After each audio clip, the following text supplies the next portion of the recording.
जय हिंद। स्वागत है भगत सिंह जी के क्लास में। हम लोग देख रहे थे एएलपी टेक्नीशियन 2018 के क्वेश्चन पेपर, जो कि 2018 के 30 शिफ्ट के एग्ज़ाम हुए थे। CBT 1 के सारे क्वेश्चन हम लोग देखेंगे इसी चैनल पर, भगत सिंह जी के क्लास पर। अगर चैनल को सब्सक्राइब नहीं किया तो चैनल को सब्सक्राइब करें, ताकि रेलवे की किसी भी अपडेट सबसे पहले आप तक पहुंचता रहे। आज देखेंगे 30/8/2018 के फर्स्ट शिफ्ट के क्वेश्चन पेपर। देखेंगे आज का पहला क्वेश्चन क्या है। कौन सी भारतीय महारत्न कंपनी 2016 से हॉकी इंडिया लीग की शीर्ष प्रायोजक रहे हैं? तो इसका प्रायोजक कौन रहे हैं? कोल इंडिया लिमिटेड। अगर कोल इंडिया लिमिटेड के हेडक्वार्टर की बात करें तो ये कहाँ है? कोलकाता में है। कहाँ है? कोलकाता में। ये कब अधिनियम आया था? तो ये आया था 1971 में। कोल इंडिया अधिनियम कब आया था? 1971 में। अगर इसकी स्थापना की बात करें तो स्थापना कब हुआ था? 1975 में। कोल इंडिया लिमिटेड की स्थापना कब हुआ था? 1975 में। कौन सा अधिनियम? 1971 के अधिनियम। हेडक्वार्टर कहाँ है? मुख्यालय कहाँ है? तो कोलकाता। ये सब फैक्ट है, इसे याद रखना बहुत जरूरी है। अगला क्वेश्चन, दी गई सारणी के आधार पर बताएं कि वर्ष 2001 से 6 तक की अवधि के दौरान वेतन में प्रति वर्ष कितने प्रतिशत की वृद्धि हुई। ठीक है, कह रहा है कि यहाँ वेतन में कितने प्रतिशत की वृद्धि हुई है। एक में मिल रहा था कितना? 1500। अभी मिल रहा है कितना? 5200। तो कितने का वृद्धि हुआ होगा? 5200 माइनस 1500 कर देंगे तो कितना बचेगा? ये 3700। ठीक है, तो कितने के वृद्धि हुआ था इसके कंपेयर में? 1500 के कंपेयर में। तो यहाँ से हम लोग कंपेयर कर लेंगे, तो इसको माइनस कर लेंगे तो कितना आ जाएगा? 5200 माइनस 1500 कितना आ गया? 3700। ठीक है, 3700 किसके कंपेयर में? तो 1500 के कंपेयर में। ठीक है, 1500 से भाग दे देंगे, 2 0 कैंसिल, 15 से कटा देंगे। 15 दूना 30, 15 चौके 60, इधर बचा कितना? फिर 10 0। ठीक है, 6.66, इसको लिख सकते हैं 247, क्योंकि 6 के बाद पॉइंट के बाद 6 आ रहा है, तो इसको राउंड फिगर में 47 भी लिख सकते हैं। कितना आ जाएगा? 247। अगला क्वेश्चन, दिए गए चित्र में त्रिभुजों की संख्या को दर्शाने वाला विकल्प को चुनें। कह रहा है कि ये जो फिगर दिया गया है इसमें कितने त्रिभुज हैं। ठीक है, तो इसमें कितने त्रिभुज हैं? त्रिभुज इसमें गिनना होगा। 1 2 3 4 हो गया। यहाँ से ऐसे बना लेते हैं। ठीक है,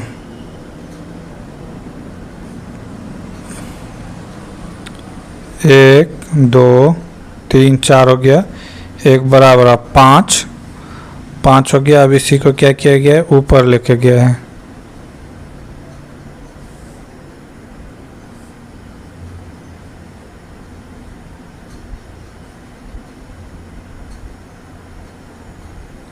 एक 2 3 4 हो गया। एक ये वाला 5 हो गया। ठीक है, 5, ये 6, यहाँ पे 7, ये 6, ये 7। ठीक है, ये पूरा वाला कितना हो गया? 8 हो गया। ठीक है, फिर इसी तरह भी होगा, इधर भी होगा। 9 हो गया, ये 10 हो गया। ये पूरा वाला कितना हो गया? 11 हो गया। एक ही पूरा हो जाएगा 12। एक यहाँ से यहाँ आ जाएगा 13। एक ये हो जाएगा 14।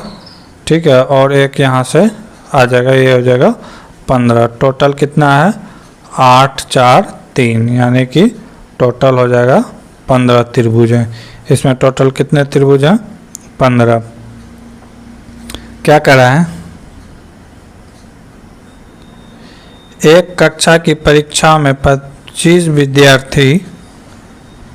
विद्यार्थियों का अंकों का औसत कितना है 60। 25 का औसत का अंक कितना है 60। यदि पहले 13 विद्यार्थी का औसत अंक कितना है 70, प्रथम 13 का औसत कितना है 70 और अंतिम 13 का कितना करा है, अंतिम 13 का औसत कितना है 50 गुना 50। ठीक है, तो आरोही क्रम में व्यवस्थित करने पर मध्य में, यानी कि जो 2500 छात्र को इस तरफ बैठाएंगे तो कह रहा है कि मध्य में जो आएगा 13वें स्थान पर उसका क्या औसत रहेगा। तो यहाँ पे तो 13 और 13 26 स्टूडेंट का नंबर लिख लिए हैं। ठीक है, तो इसमें क्या करेंगे, इसको माइनस करने से 26वां स्टूडेंट का मार्क्स निकल जाएगा। तो ये कितना हो जाएगा 15 गुना 25 गुना 60 हो जाएगा 1500। ये कितना हो जाएगा 13 के 78 और प्लस ये कितना आ गया 650। ये सबको जोड़ देंगे तो कितना आ गया 13 1 14 1430। कितना आ गया 1430। 1400 यहाँ पे गुना गलत हुआ था, देख लेंगे फिर से एक बार। 25 गुना 60, 25 गुना 60 ये कितना हो गया 1500 बराबर इधर क्या है पहला 13 स्टूडेंट, तो 13 गुना 70, 70 दिया हुआ है, फिर प्लस फिर 13 का औसत दिया है 50, 13 गुना 50, 13 70 कितना होगा 91, यानी कि 910 प्लस 650। इसको जब जोड़ेंगे तो कितना आ जाएगा 1560 और ये 1500 माइनस कर देंगे कितना आ जाएगा 60, यानी कि 13वें स्टूडेंट का कितना मार्क्स आया होगा 60। अगला, विस्तारा एयरलाइंस टाटा सन और किस अंतर्राष्ट्रीय एयरलाइंस का संयुक्त उपक्रम है। तो ये सिंगापुर का एयरलाइंस कंपनी है। कहाँ का है सिंगापुर के। अगर इसकी बात करें इसकी स्थापना कब हुआ था, तो हुआ था 2013 में। कब हुआ था 2013 में इसकी स्थापना किया गया था। इसकी स्थापना कब हुआ है 2013 में। अगला क्वेश्चन, यदि किसी पिज्जा का 2/3 भाग का मूल्य 300 रुपये हो तो पिज्जा के 3/5 भाग का मूल्य क्या होगा। कह रहा है 2/3 का मूल्य कितना है 300 रुपये, मान लिए x। ठीक है, गुना कर देंगे कितना बार में कटा 150, यानी कि पूरा पिज्ज़ा का मूल्य कितना है 450। अब इसी का क्या करा है 3/5 भाग, 3/5 भाग कटा देंगे 5 से कितना बार में कटेगा 9 बार में, 90 बार में। 90 गुना 3 कितना हो जाएगा 270, 270 यानी कितना बार रुपये का दाम हो जाएगा 270 रुपये। अगला क्वेश्चन, ए और बी मिलकर किसी कार्य को 10 दिन में कर सकते हैं। ए प्लस बी का काम 1 दिन का काम 1/10। ठीक है, यदि ए उसी कार्य को अकेला 15 दिन में कर सकता है, ए अकेला कितना दिन में कर सकता है 15 दिन में कर सकता है। ठीक है, कर सकता है, तो बी अकेला उस कार्य को कितने दिन में करेगा। तो बी अकेला उस कार्य को कितने दिन में करेगा, तो निकालने के लिए क्या करेंगे ए प्लस बी 10 माइनस 15 करेंगे। ठीक है, ए बी का 1 दिन का कार्य बटे बी का 1 दिन का कार्य को माइनस करेंगे। तो कह रहा है कि उपयुक्त क्रमानुसार क्या करना होगा। तो पहले क्या करना होगा, पहले ए बी का कार्य निकालना होगा, यानी कि ए बी का कार्य पहले ए बी नंबर। ठीक है, फिर क्या करना है बी का कार्य निकालना है, फिर किसका निकालना है बी का कार्य निकालना है। ठीक है, फिर दोनों क्या करना है माइनस करना है, फिर आंसर आएगा। ठीक है, तो पहले क्या आ जाएगा ऑप्शन बी, फिर आ जाएगा ऑप्शन सी, फिर आएगा ऑप्शन ए, फिर आएगा ऑप्शन डी, ए सी डी। इस तरह इसको सजाना होगा, देख सकते हैं बी ए सी डी। ऑप्शन नंबर कौन सा राइट हो जाएगा? Option number D. एक घड़ी प्रत्येक घंटे में 5 मिनट पीछे हो जाती है, तो सोमवार प्रातः 6 बजे घड़ी सही समय पर सेट की गई थी, तो ये दोबारा सही समय कब दिखाएगा? कह रहा है कि एक घड़ी है जो 1 घंटे में 5 मिनट पीछे चला जाता है। क्या आता है? 5 मिनट पीछे चला जाता है। मतलब होता है क्या है, अगर 12 बजा है तो वहाँ कितना दिखा रहा है? 11:55। अगर 1 बजा है तो कितना दिखा रहा है? 12:55। यानी कि 1 घंटे में घड़ी की सुई 5 मिनट पीछे चला जाता है। तो 1 घंटे में चला जाता है, यानी कि 60 मिनट में कितना देर चला जाता है? 5 मिनट पीछे। तो 1 मिनट कितना देर में जाएगा? तो 12 मिनट में कितना जाएगा? 1 मिनट पीछे चला जाएगा। तो कह रहा है कि सही समय जब सोमवार को घड़ी को सेट किया गया था, तो दोबारा सही समय कब दिखाएगा? क्या कह रहा है कि दोबारा सही समय कब दिखाएगा? ठीक है। अगर मान लेते हैं कि 12 घंटा में कितना देर घड़ी पीछे चला होगा, 12 घंटा को मिनट में कन्वर्ट कर लेते हैं, तो 12 गुना कितना आ जाएगा? 60 बरछा कितना आ गया? 72। 720 मिनट में घड़ी कितना देर पीछे गया होगा? ठीक है। तो इसको क्या करेंगे? 12 से मल्टीप्लाई कर देंगे। 12 से मल्टीप्लाई कर देंगे तो ये कितना आ जाएगा? 12 से अगर इसको मल्टीप्लाई करते हैं बरछा के 72, यानी कि बरछा कितना हो गया? 72। अगर इसको मल्टीप्लाई करेंगे तो कितना हो जाएगा? इतना घंटा। ठीक है। इतना घंटा का मतलब कि कितना हो गया? 144 घंटे का मतलब हो गया 6 दिन। कितना दिन? 6 दिन। तो 6 दिन कहाँ जाएंगे? इससे पीछे जाएंगे, यानी कि सोमवार से 6 दिन पीछे जाएंगे तो कौन सा दिन आ जाएगा? रविवार। तो ये अगले दिन रविवार को सुबह 6 बजे राइट टाइम दिखाएगा। ठीक है, ऑप्शन नंबर 1।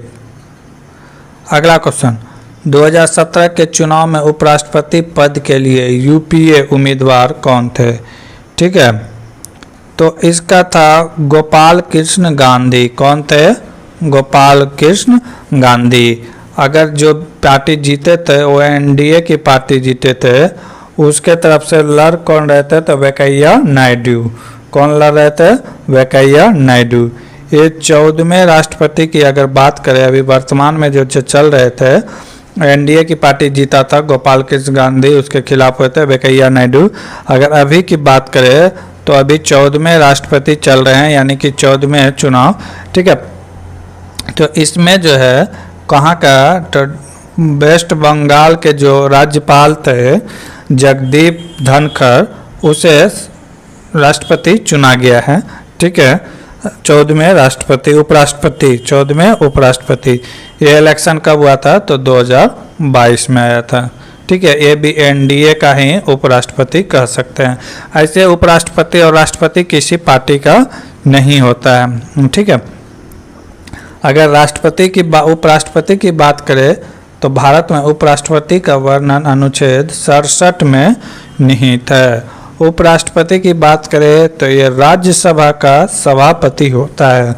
ये बहुत ही प्यारा क्वेश्चन आता है जीके में कि कौन ऐसे सदस्य होते हैं कि जो जिसके सदस्य ना होते हुए भी सभापति का काम करते हैं, तो कौन है? वो उपराष्ट्रपति ही है कि वो राज्यसभा के सभापति होते हैं। ठीक है,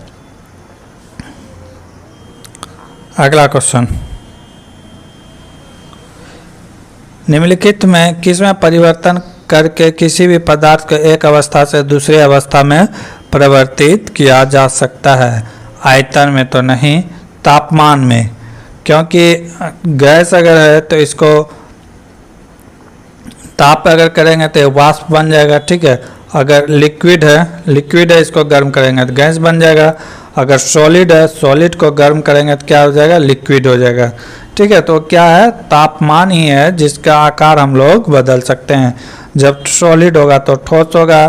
ठीक है, जब गैस होगा तो लिक्विड हो जाएगा, बर्तन के आकार में चला जाएगा, और जब वो गैस हो जाएगा तो एयर में चला जाएगा।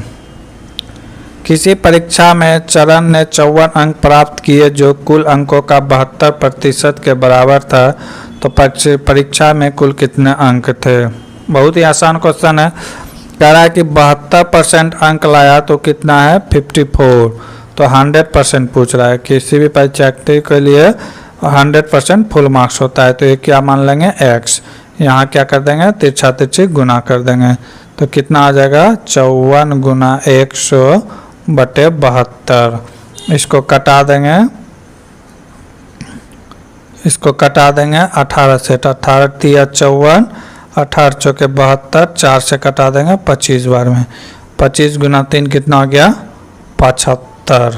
फुल मार्क्स कितने का था 75 मार्क्स का था।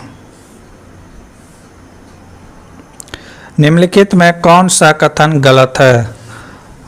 कथन है परमाणु आकार ऊपर से नीचे की ओर बढ़ जाता है, बिल्कुल सही है, ये कथन सही है।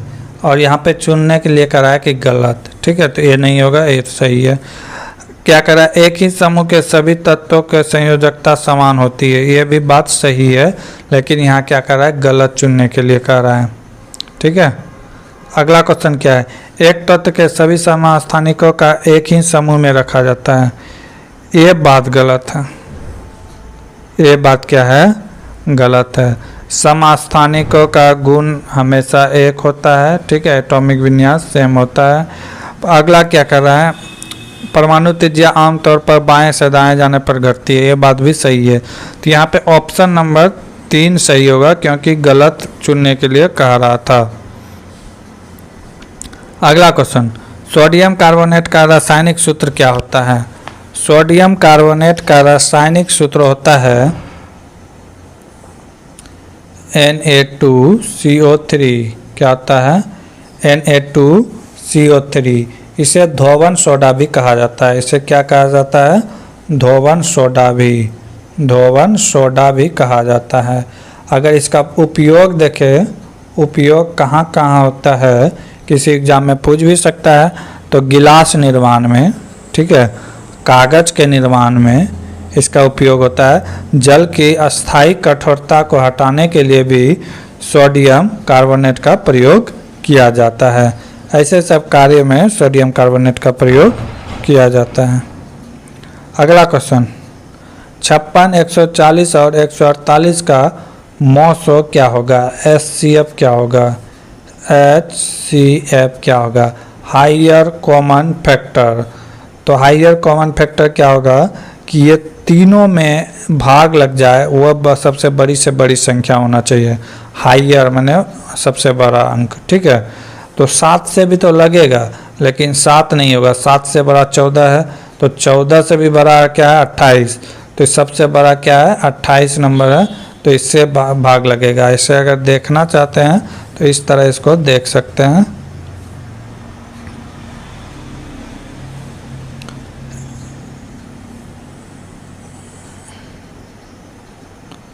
एक 140 भागा 56, ठीक है, यहाँ से कर सकते हैं।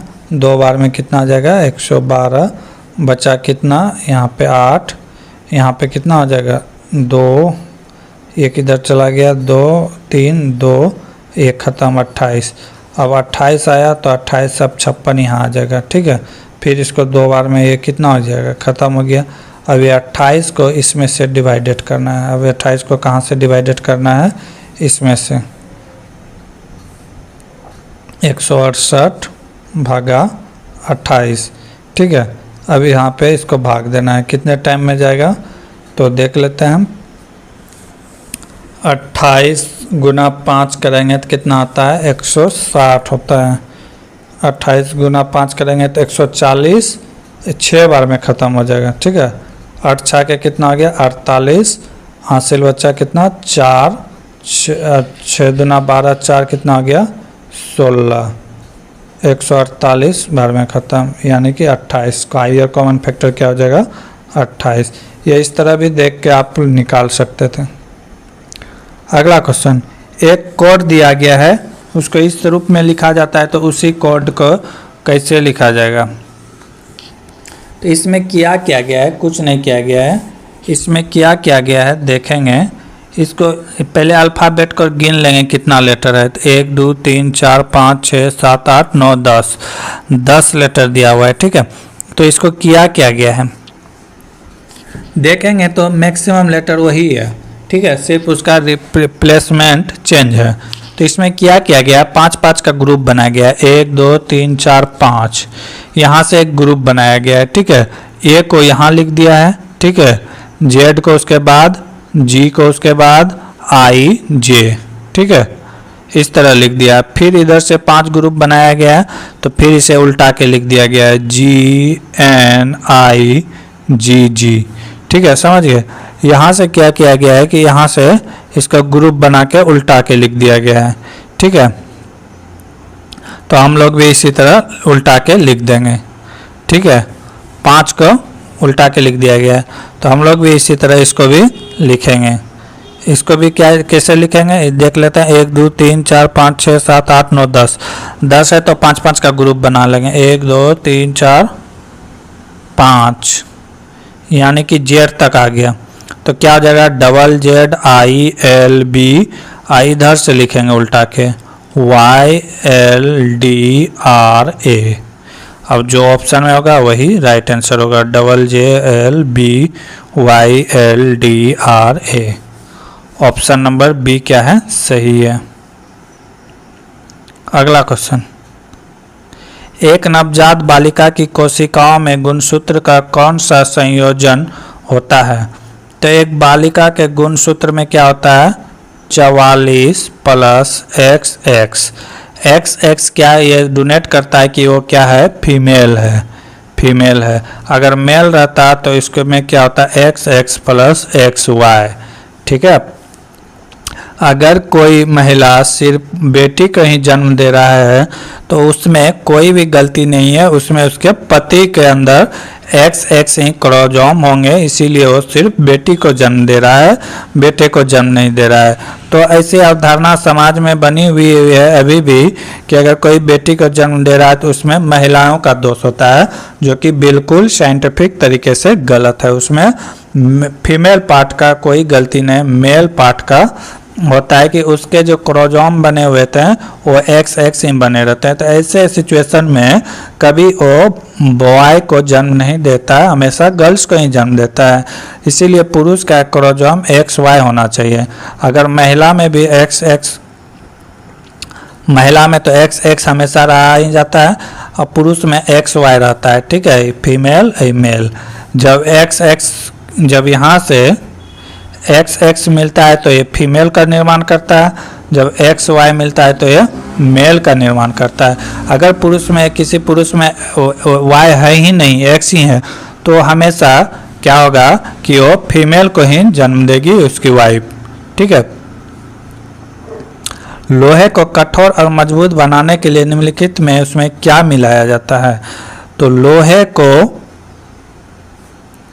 कठोर बनाने के लिए उसमें हमेशा कार्बन मिलाया जाता है। क्या मिलाया जाता है, कार्बन, ठीक है, कार्बन मिलाया जाता है। अगर कार्बन की प्रतिशत की बात करें तो 0.25 से 1.5% तक मिलाया जाता है। 0.25 से लेकर 1.5 के बीच मिलाया जाता है। अगर ढलवां लोहा की बात करें, ढलवां लोहा, तो इसमें कार्बन के प्रतिशत 2.5% मिलाया जाता है। कितना मिलाया जाता है ढलवां लोहा, 2.5%। ढलवां लोहा मजबूत होता है लेकिन ये बहुत ही तन्य होता है, थोड़ा सा चोट लगने पर ये टूट जाते हैं जल्दी, ये इसमें घर्षण नहीं होता है। ट्यूबवेल, चापाकल ये सब जो देखते हैं ये ढलवां लोहा का ही होता है। अगर स्टेनलेस स्टील की बात करें, स्टेनलेस स्टील की बात करें तो इसमें कार्बन नहीं, इसमें क्या मिलाया जाता है, निकेल, क्रोमियम मिलाया जाता है। क्या मिलाया जाता है, क्रोमियम मिलाया जाता है। क्रोमियम का प्रतिशत अगर देखा जाए तो 15 से 18% तक क्रोमियम बना मिलाया जाता है। इसमें होता क्या है, ये जंग रोधी होता है, ये स्टेनलेस स्टील में कभी जंग नहीं लगता है, ठीक है। अगर लोहे की बात करें हुए हमेशा किस अयस्क से प्राप्त होता है, तो हेमेटाइट से, हेमेटाइट नामक अयस्क, लाल हेमेटाइट अयस्क से अच्छा लोहा प्राप्त होता है, ठीक है। हेमेटाइट क्या है, लोहे का एक अयस्क है, ठीक है।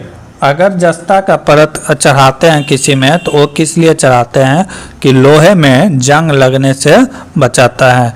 और एक क्वेश्चन जो प्यारा क्वेश्चन है जीके के लिए कि लोहे में जंग लगने से क्या होता है, तो लोहा में जंग लगने से उसका वजन में क्या हो जाता है, वृद्धि हो जाता है। ये क्वेश्चन बार बार पूछा जाता है कि लोहे में जंग लगने से क्या हो जाता है, तो लोहे के भार में क्या हो जाता है, वृद्धि हो जाता है। अगला क्वेश्चन, इसको सॉल्व करें। तो इसको क्या करना है, पहले ब्रैकेट के अंदर का काम करना है। कितना हो जाएगा, -6, माइनस माइनस कितना हो जाएगा, +6। ठीक है, आगे क्या है, माइनस। ठीक है, आगे क्या है, माइनस। तो इसको घटा देंगे तो कितना हो जाएगा, -1। अब बाहर क्या है, -8। ठीक है, 8 को गुना करेंगे माइनस से तो कितना हो जाएगा, -8। 8 भी है ऑप्शन में, लेकिन इसके आगे क्या है, 5 के आगे -1 है, तो माइनस से गुना करेंगे तो कितना हो जाएगा आंसर, -8। अगला क्वेश्चन, कौन सा उत्तर चित्र फिगर की सही जल छवि बनाता है। तो इसका छवि पूछ रहा है कि कौन सा सही बनेगा। तो इसका वाटर छवि हमेशा क्या बनेगा, नीचे बनेगा। तो क्या होगा कि ये जो है ए सिंबल इस तरह आ जाएगा। ठीक है, ए वाला कहाँ चला जाएगा, ऊपर चला जाएगा, और ए वाला तो यहाँ नीचे आ जाएगा, और ए साइड वाला कहाँ चला जाएगा, इस साइड चले जाएगा। तो ऐसा सिंबल जिसमें वो राइट आंसर होगा। ठीक है, ऑप्शन नंबर सी राइट है। ऑप्शन नंबर सी राइट है, एकदम सेम टू सेम इसी तरह का फिगर है। ठीक है, ऑप्शन नंबर सी। वह बंगाली लेखक कौन है जिन्हें 2017 का 31वां मूर्ति देवी पुरस्कार जीता। तो कौन है, जॉय गोस्वामी। अगला क्वेश्चन, व्यंजक इतना का प्रयोग करते हुए निम्न संख्या का रिक्त पद को भरे। ठीक है, क्या कर रहा है, भरने के लिए कर रहा है। अब यही संख्या इसी से निकाला गया है, जैसे 9 लिया गया है। ठीक, 9 के बाद क्या लिया गया है, W कहाँ है, 9 के बाद क्या है, W। अच्छा, 9 के बाद O, पहले इधर से चलता है, 9 के बाद क्या है, O। तो O कितने के बाद आया है, 9 के बाद क्या है, O, यानी कि 2 का प्लस किया गया है। ठीक है, क्या किया गया है, 2 का प्लस किया गया है, 2 का प्लस किया गया है। ठीक, O के बाद क्या है, O के बाद अब क्या आएगा, अगला लेटर 2 का प्लस किया गया तो फिर 2 का ही प्लस होगा। तो O में 2 जोड़ेंगे तो क्या आ जाएगा, O में 2 जोड़ेंगे तो क्या आ जाएगा, O यहाँ पर है 1 2, यहाँ पे क्या आ जाएगा, F, यहाँ पे क्या आ जाएगा, F।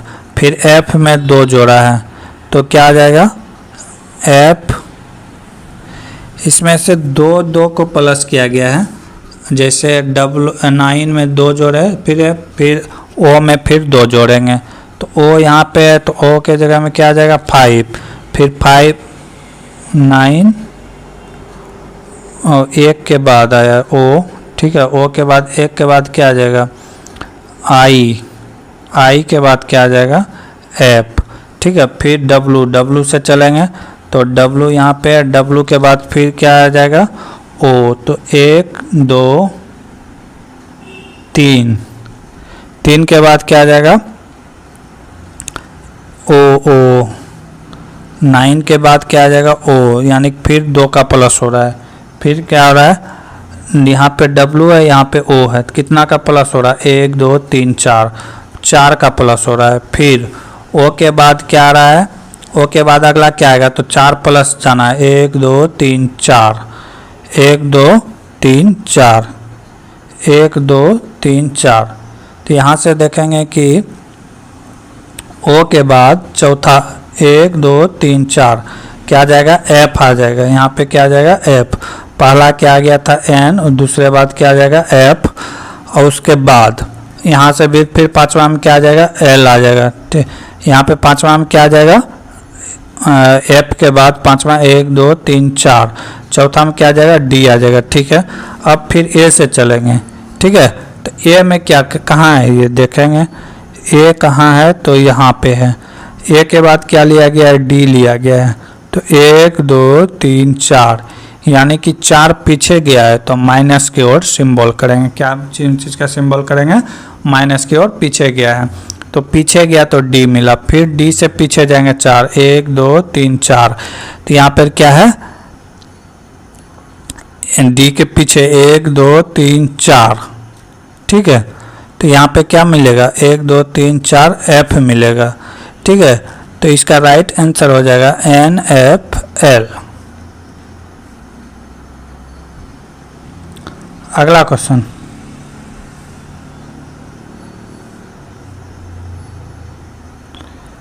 2017 में पोषण के क्षेत्र में उत्कृष्ट योगदान के लिए international union of nutrition sciences IUNS ने किस भारतीय वैज्ञानिक को लिविंग लेजेंड पुरस्कार से सम्मानित किया गया?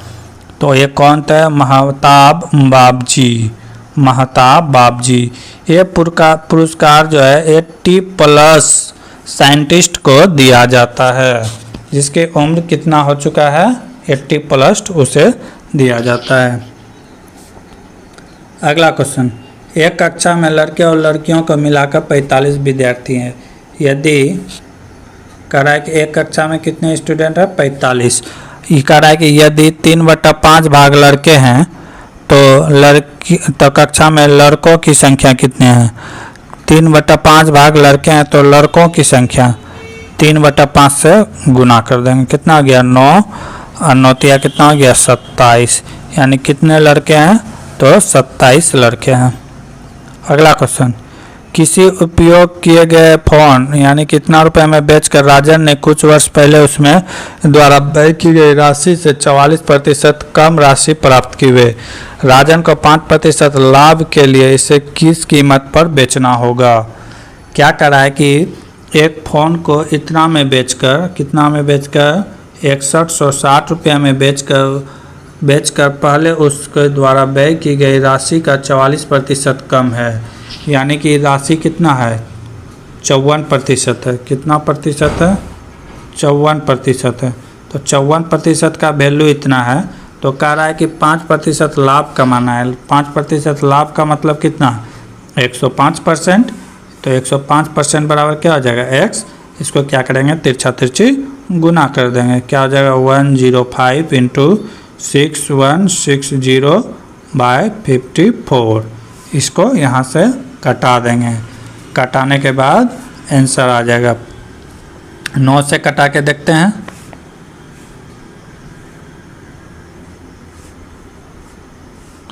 9 6 के 54, 9 से कटेगा 15 7 105, 9 का 9 से नहीं कटेगा, तो ये किससे कटेगा 3 से कटा के देखते हैं। 3 से कटेगा तो ये 18 हो गया, ये हो गया कितना 3 से कटाएंगे तो ये हो गया 35, ठीक है। फिर 18 को 3 से कटाएंगे तो यहाँ 3 से कट जाएगा, 3 दूना 6, 1 13 नहीं कटेगा, ठीक है। तो इससे नहीं कटेगा तो इसको गुना कर देंगे, क्या हो जाएगा 35 गुना 6160 अब बटे 18। जब इसको सॉल्व करेंगे तो कितना आ जाएगा 11,550। सॉल्व कर लीजिएगा। अगला क्वेश्चन, निम्नलिखित को हल करें। इसको सॉल्व करना है। पहले ये दोनों जोड़ा हुआ है तो दोनों का काम कर देंगे। कितना आ गया 12 माइनस 6 प्लस 9, ये सब एक ब्रैकेट में है तो कितना हो जाएगा 12 9 21, 21 में 6 चला गया तो कितना हो जाएगा 15, ठीक है। कितना हो जाएगा 15, ये 12 माइनस में है, ठीक है, ये 6 उसमें चला जाएगा तो कितना हो गया -6 इधर प्लस 9 है, तो इसको जब घटाएंगे तो कितना हो जाएगा 3 प्लस 3, ठीक है। यहाँ तक का आ गया +3। अब इसे जोड़ेंगे तो कितना हो जाएगा 15 12 हो गया 27, अब यहाँ पे क्या था -3, इसको घटा देंगे तो कितना हो जाएगा 24। कितना आ गया 24। अब 24 यहाँ तक का सारा खेल ख़त्म, लास्ट में कितना बचा 24, ठीक है। 24 बचा, तो अब काम बचा क्या, ये सब ख़त्म होके कितना हो गया 24। और 24 से इसको भाग दे, यानी कि 2 से भाग हो जाएगा कितना 12। अब 12 से इसमें भाग लग जाएगा तो कितना हो जाएगा 6। राइट आंसर क्या आ जाएगा 6। आगे के क्वेश्चन हम लोग अगले क्लास में देखेंगे। तब तक के लिए जय हिंद जय भारत। जी की क्लास में हम लोग देख रहे थे ALP टेक्नीशियन 2018 के क्वेश्चन पेपर। अगर इसका PDF डाउनलोड करना चाहते हैं तो हमारे टेलीग्राम चैनल भगत सिंह जी के क्लास से जुड़े, वहाँ 300 के 30 शिफ्ट के क्वेश्चन आपको मिल जाएंगे आसानी से। अगर चैनल को सब्सक्राइब नहीं किया तो चैनल को सब्सक्राइब करें ताकि रेलवे की किसी भी तरह की जानकारी सबसे पहले आप तक पहुंचती रहे।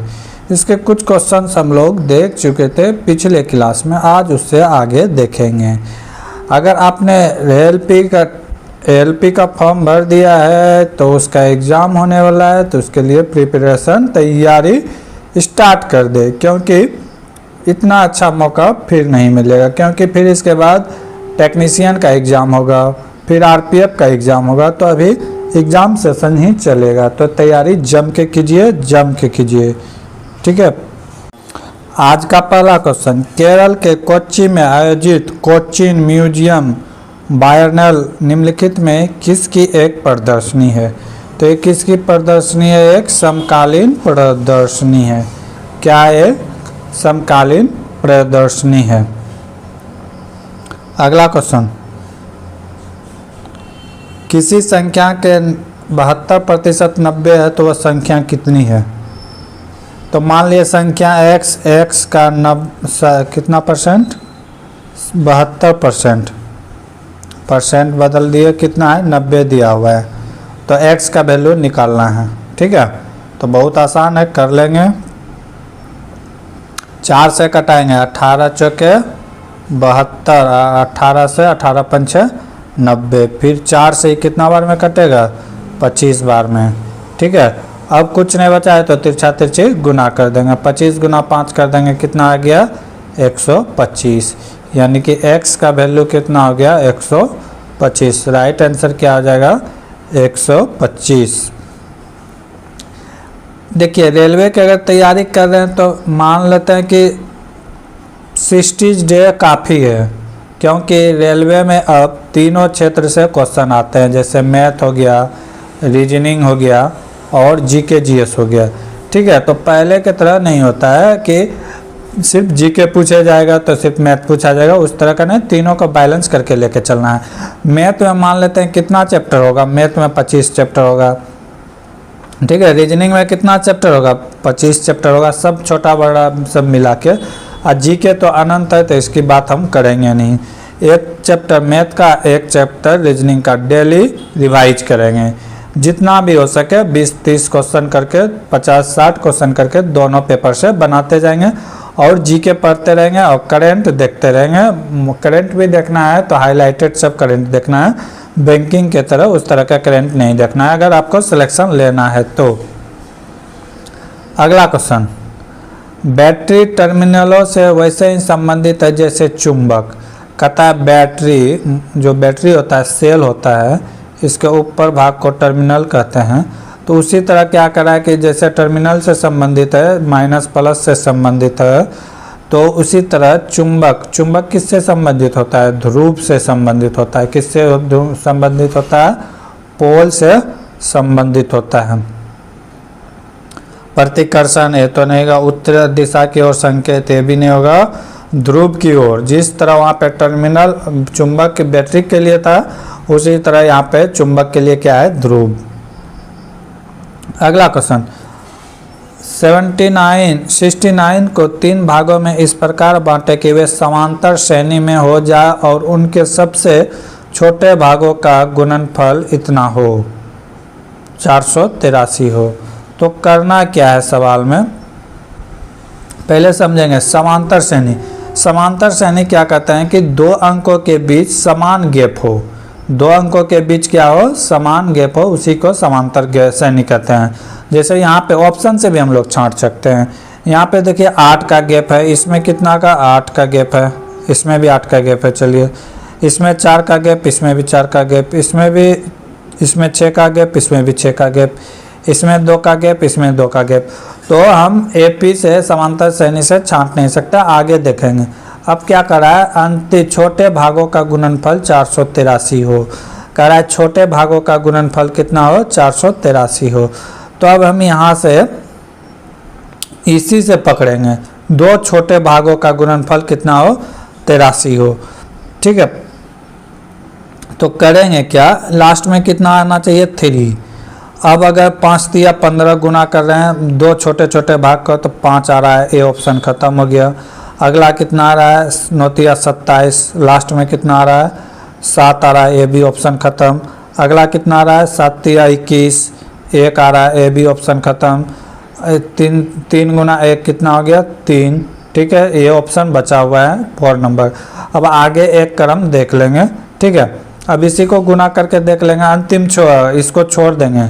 ठीक है, क्योंकि कह रहा है छोटो भागों का गुणनफल, तो छोटे भाग क्या हो जाएगा, 21 गुना 23, इसी का गुणनफल कितना कर रहा है, 483 है। तो देख लेंगे गुना करके है कि नहीं। ठीक है, तो कितना है, 23 गुना 21। गुना करने के लिए भी सीखेंगे, 23 को गुना करेंगे 21 से, तो ये 23 ही आएगा। ठीक है, और 23 गुना 2 कर देंगे तो कितना आ जाएगा, 46 आ जाएगा। यहाँ पे कुछ नहीं तो यहाँ पे 3 उतर जाएगा, ये कितना हो जाएगा, 8, ये कितना हो गया, 4, 483।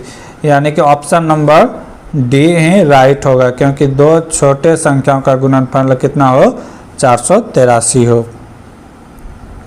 अगला क्वेश्चन, NaCl का लवण है जो बनाता है क्या, तीव्र और तीव्र क्षार बनाता है। क्या बनाता है, तीव्र अम्ल और तीव्र क्षार। ये जो है प्रबल अम्ल भी बनाता है, प्रबल अम्ल और प्रबल क्षार भी बनाता है, स्ट्रॉन्ग। ठीक है, NaCl, NaCl को क्या कहते हैं, सोडियम क्लोराइड। अगला question, 122 plus 345 minus 3 divided by 1116 into 372 का मान क्या होगा। तो ये बॉडमास का क्वेश्चन है, पहले हम लोग भाग का काम यहाँ पे करते हैं। तो क्या हो जाएगा, 3 इंटू 1 बाय 116 इंटू 7372। अब यहाँ से हम कटा देंगे, 3 से कटेगा कि नहीं देखना है। 3 से कटने का नियम हमें पता होना चाहिए, इनकी इन संख्याओं का सभी का योग क्या हो, 3 से कटने लायक हो। तो 3 3 6 9 हो गया, कटेगा तो कटा देते हैं हम। ठीक है, 3 तिया 9 बचा 2। ठीक है, 3 7 21, 7 बार में 3 गुना 6 72, यानी कि 372 372 ये कैंसिल हो गया। इतना सारा का काम खत्म हो गया, सिर्फ यहाँ पे क्या बच गया, 1 बच गया। ठीक है, इतना सारा का काम खत्म हो गया, क्या बच गया, 1 बच गया। अब यहाँ पे काम स्टार्ट कर देंगे, दोनों प्लस में है तो जोड़ देंगे। ठीक है, आगे ये माइनस में रहेगा, क्योंकि यहाँ पे क्या है, माइनस में, तो ये क्या हो जाएगा, माइनस में। जोड़ देंगे, कितना हो गया, तो 5 2 7, 2 4 6, 3 1 4, 467, अब माइनस 1 कितना हो जाएगा, 6 6 4, 466। राइट आंसर क्या आ जाएगा, 466। तो बॉडमास का क्वेश्चन है, पहले भाग का काम होता है, उसके बाद गुना का काम होता है, उसके बाद जोड़ का काम होता है, उसके बाद घटा का काम होता है। तो ये सब छोटी छोटी बातें हैं, इसमें ध्यान रखना है, नहीं तो एग्जाम हॉल में यही सब गलती होने के कारण विद्यार्थी कम नंबर ला पाते हैं। अगला क्वेश्चन, k का मान ज्ञात कीजिए जिसके लिए द्विघात समीकरण 4x² plus 4 under root 3x plus k equal to 0 के मूल समान हो। ठीक है, वैल्यू निकालना है।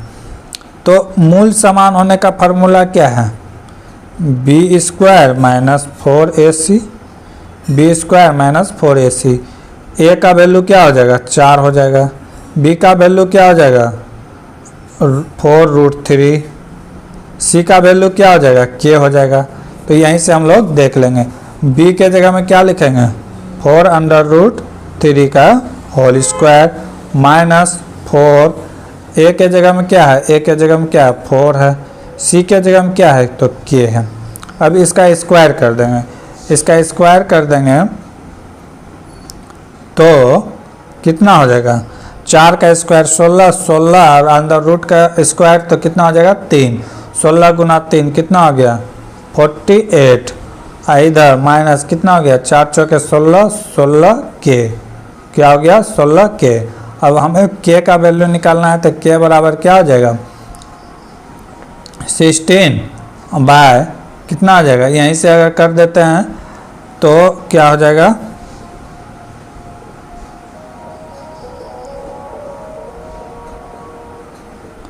क्या आ जाएगा 48 बाय 16 इक्वल टू के। कितना टाइम में चला जाएगा 3 टाइम में, तो के का वैल्यू कितना हो गया 3। राइट आंसर क्या हो जाएगा के का वैल्यू 3 हो जाएगा। तो फार्मूला बेस्ड क्वेश्चन था, याद रखना है। क्या आता है बी स्क्वायर बराबर होता है 4ac, बी स्क्वायर के बराबर क्या होता है 4ac। बस इसी फार्मूले को याद रखना था। अगला क्वेश्चन, दिए गए समूह से विषम आकृति का चयन कीजिए। अब इसमें से विषम आकृति को चुनना है। तो विषम आकृति यहाँ पे क्या है देख लेते हैं, 1 2 3 4 5 पंचभुज है, तो इसमें 1 2 3 4 5 बॉल भी लगा हुआ है। एक त्रिभुज है तो इसमें भी 3 बॉल लगा हुआ है। एक चतुर्भुज है तो इसमें भी 4 भुज लगा है। ये षष्ठभुज है तो इसमें भी 6 गोली लगा हुआ है। तो इससे तो कंपेयर नहीं कर सकते हैं, सारा कुछ क्या है इक्वल है। तो करना क्या होगा वो देखना है, इसी में से कुछ ना कुछ तो ढूंढना ही होगा अलग करने के लिए। तो हमें एक चीज़ दिखाई दे रहा है कि ये सारा बॉल है जो मिडिल में लगा हुआ है। कहाँ लगा हुआ है मिडिल में लगा हुआ है। कहाँ लगा है मिडिल में लगा हुआ है। लेकिन ऑप्शन ए में जो है कॉर्नर पे लगा हुआ है। तो एक ही ऑप्शन होता है छांटने के लिए, तो इसका अलग क्या हो जाएगा ऑप्शन नंबर ए। बाकी सब मिडिल में है, मिडिल में है, मिडिल में है, मध्य में है, और ए नंबर में जो क्या है एक कॉर्नर पे है। तो डिफरेंट यहाँ पर ऑप्शन ए ही होगा। देख लेते हैं ऑप्शन सही, ऑप्शन ए राइट है। अगला क्वेश्चन, M1 द्रव्यमान वाले एक लकड़ी के तख्ते पर 5 न्यूटन का बल लगाने पर, M1 kg के द्रव्यमान है जिसमें 5 न्यूटन का बल लगाने पर यह 10 मीटर पर सेकेंड के त्वरण से आगे बढ़ता है, और M2 kg द्रव्यमान वाले एक अन्य तख्त पर समान बल लगाने से हेतु 20 मीटर पर सेकेंड के त्वरण से आगे बढ़ता है। यदि दोनों तख्तों को एक दूसरे के साथ बांध कर, एक बार कर रहा है बांध कर समान बल लगाया जाए तो त्वरण कितना होगा। एक बार तो अलग अलग कर रहा है, एक बार बांध के कर रहा है। तो यहाँ हम लोग देखेंगे कि क्या करना है।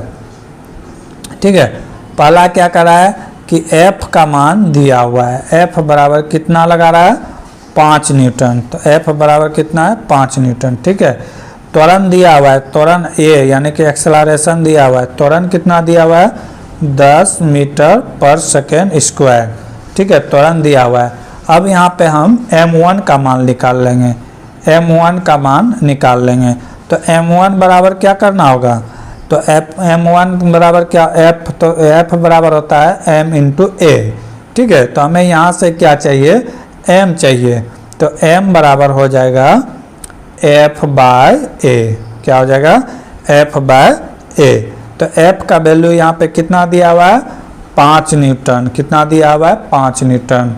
ठीक है, और त्वरण का मान कितना दिया हुआ है, त्वरण का मान दिया हुआ है 10। A का मान कितना दिया हुआ है 10। अगर इसको कटा देंगे तो ये कितना हो जाएगा, ये कटेगा 2 बार में, यानी कि 1/2 होगा 0.5 kg होगा। कितना आ जाएगा 0.5 kg। ठीक है, ये निकल गया M1 के लिए, M1 के लिए। अब फिर हम लोग क्या करेंगे M2 के लिए निकालेंगे, दूसरे वस्तु के द्रव्यमान के लिए निकालेंगे।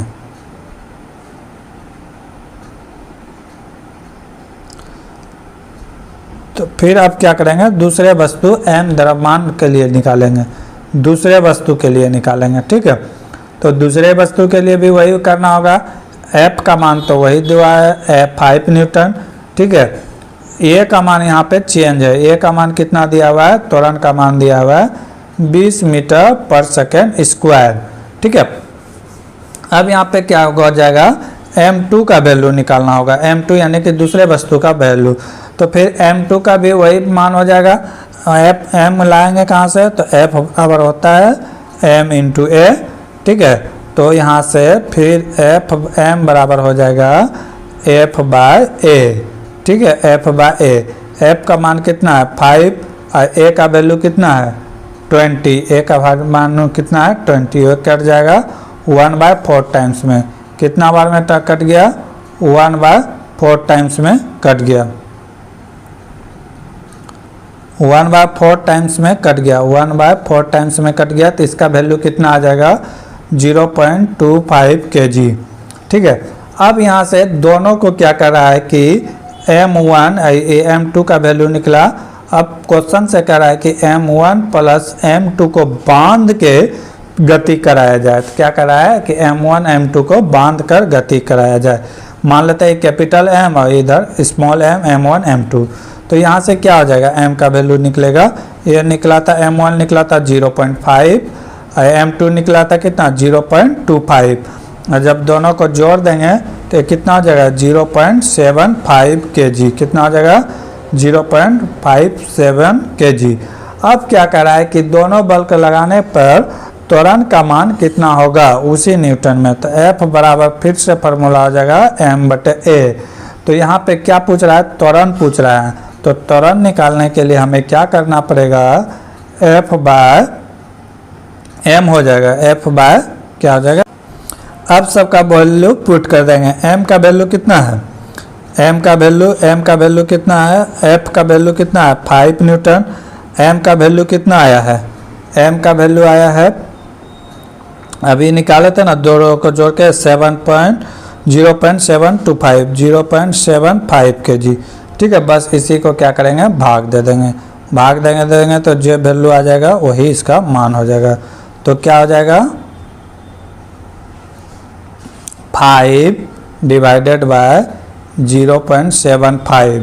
जब इसको भाग दे देंगे तो नीचे से दशमलव खत्म ऊपर 2 0 तो यह जाएगा 6.67 मीटर पर सेकेंड स्क्वायर। 6.67 पर मीटर स्क्वायर। बहुत लेंदी क्वेश्चन है, अगर एग्जाम में आए तो इसे छोड़ ही देने पे बेहतर रहेगा। अगला क्वेश्चन, एक खींची हुई धनुष से तीर छोड़ते समय धनुष की स्थितिज ऊर्जा किस में बदल जाती है। तो किस में बदल जाती है, तो गतिज ऊर्जा में बदल जाती है। किस में बदल जाती है, तो गतिज ऊर्जा में बदल जाती है। अगला क्वेश्चन, दो पाइप ए और बी एक टैंकी को क्रमशः क्या कर रहा है कि दो पाइप है क्रमशः ए जो है 25 मिनट में और बी आधा घंटा। देखिए यहाँ पे आधा घंटा लिखा है कि बच्चे का ध्यान भटके, तो क्वेश्चन अच्छा से पढ़ना है। बी का मान कितना दिया हुआ है 30 मिनट। ठीक है, 30 मिनट दिया हुआ है। और कह रहा है कि पाइप सी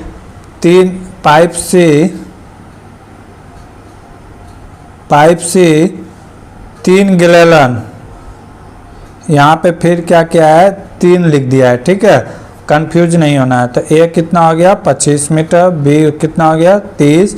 और कह रहा है कि सी जो है 1 मिनट में 3 गैलन पानी फेंकता है। ठीक है, अब क्या कर रहा है कि यदि तीनों पाइप को एक साथ खोल दिया जाए तो टंकी भरने में कितना समय लगता है 15 मिनट लगता है। टंकी भरने में कितना समय लगता है 15। तो कहना इन दोनों से लघुत्तम लेते हैं 150 हो गया। ठीक है, ये कितना बार में, ये 6 बार में, ये 5 बार में। ठीक है, तो क्या कर रहा है कि ए प्लस बी प्लस सी अगर तीनों मिलकर काम करे तो 15 मिनट में टंकी भर जाता है। ठीक है, टंकी भरने में कितना लगता है 15 मिनट। अगर यहाँ से हम निकाल लें कि सी अकेला भरे हुए टंकी को खाली कितना देर में कर सकता है, तो हमें टंकी की क्षमता पता चल जाएगा। ठीक है, तो कैसे पता करना है, ये तीनों मिलकर 15 मिनट करता है तो 15 से इसको क्या कर देंगे डिवाइड कर दे देंगे। कितना आ गया 10 यूनिट। मान लेते हैं कि 10 यूनिट में काम खत्म है। अब फिर यहाँ से ए बी का वैल्यू हमें तो पता ही है। ए कितना करता है तो 6, बी कितना करता है तो 5 और सी में घटा देंगे। सी की टोटल में अगर ए बी को घटा देते हैं ए प्लस बी प्लस सी माइनस ए प्लस बी तो सिर्फ सी बचेगा। तो यहाँ से हम मान निकाल सकते हैं। ये टोटल का मान कितना आया है 10 और ये दोनों का मान है 11। तो यहाँ अगर माइनस कर देंगे तो सी का वैल्यू आ जाएगा कितना 1। यानी कि सी 1 1 यूनिट 1 घंटा में फेंकता है तो 150 यूनिट फेंकने में कितना समय लगेगा? 150 यूनिट फेंकने में 150 मिनट लगेगा। और ये 1 मिनट में 3 गिलेनल फेंकता है तो 150 गुना 3 कर देंगे तो कितना आ जाएगा? 450 गिलेलन उस टैंकी का क्षमता है। उस टैंकी का क्षमता कितना है? 450। कैसे निकाले? क्योंकि 150 लीटर टैंकी का क्षमता था, यानी कि दोनों का कैपेसिटी काम करने का, और 1 मिनट में कितना फेंक रहा था? 3। तो 150 मिनट में कितना फेंकेगा? 450। अगला क्वेश्चन, मनुष्य में पाए जाने वाला श्वसन पिगमेंट है तो क्या है? तो हीमोग्लोबिन है। वो क्या है? हीमोग्लोबिन है। अगला क्वेश्चन, निम्नलिखित वाक्य पर ध्यान दे तथा निर्णय ले कि निम्नलिखित में अनुमानों में कौन सा निहित है। वाक्य क्या कह रहा है? वाक्य कह रहा है वकील के सामने आपसे ईमानदार होने की अपेक्षा की जाती है, बचाव पक्ष के सामने अनुसरण किया जाने वाला एक अनुदेश है। अनुमान क्या कर रहा है?